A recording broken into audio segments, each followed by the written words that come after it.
Prime Minister Dr. the Honorable Hubert A. Minnis led the Bahamas' delegation to the 39th regular meeting of the Conference of Heads of Government of the Caribbean Community in Montego Bay, Jamaica.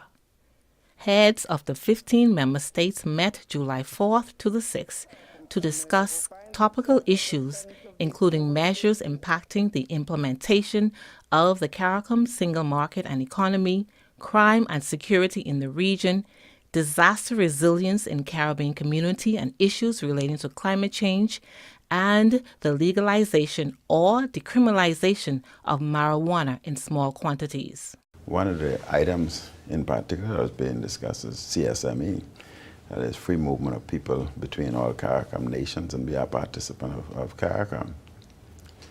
The Bahamas, and I've repeated it to my Prime Minister colleagues at Caricom, the Bahamas cannot support free movement of people throughout its boundaries. As a part of Caricom, we have a team called SEDEMA, and SEDEMA helps all Caricom or Caribbean nations should they receive any devastation effect from the effects of hurricane. One of the most distressing factors to me is I don't think SEDEMA is properly funded. The meeting was very extensive about cannabis, how cannabis may be beneficial today, what are its positive effects, negative effects, etc. We cannot just go gung-ho stating that yes, we're going to do this, no, we're not going to do that. We must properly analyze the studies and reports that come out and educate our populace so that they can make sound judgment. I'm not saying that that's the route we should go, but what I'm saying is that determination is done by the people. I don't think one individual can just say, yes, we're going to do that just because of financial benefits. The Prime Minister also met with Bahamian students studying at the University of the West Indies and the Northern Caribbean University, with a view to encouraging them to return home to further develop the country.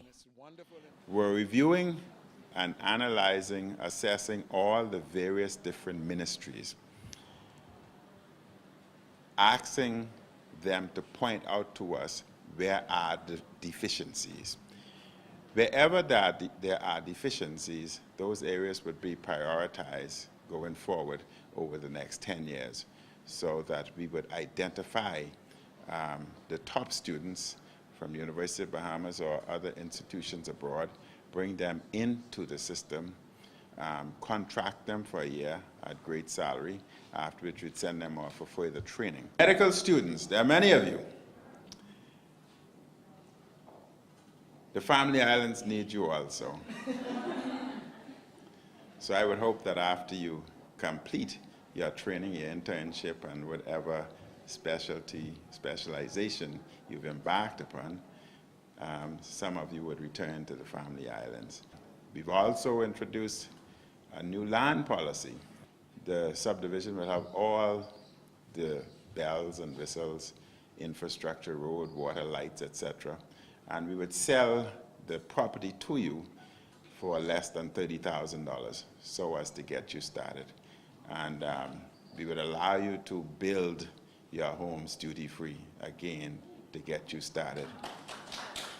I think it's a step in the right direction that he is encouraging us and putting down incentives for us to continue and build our country, because we are actually the future, and if we don't build the country, no one else will.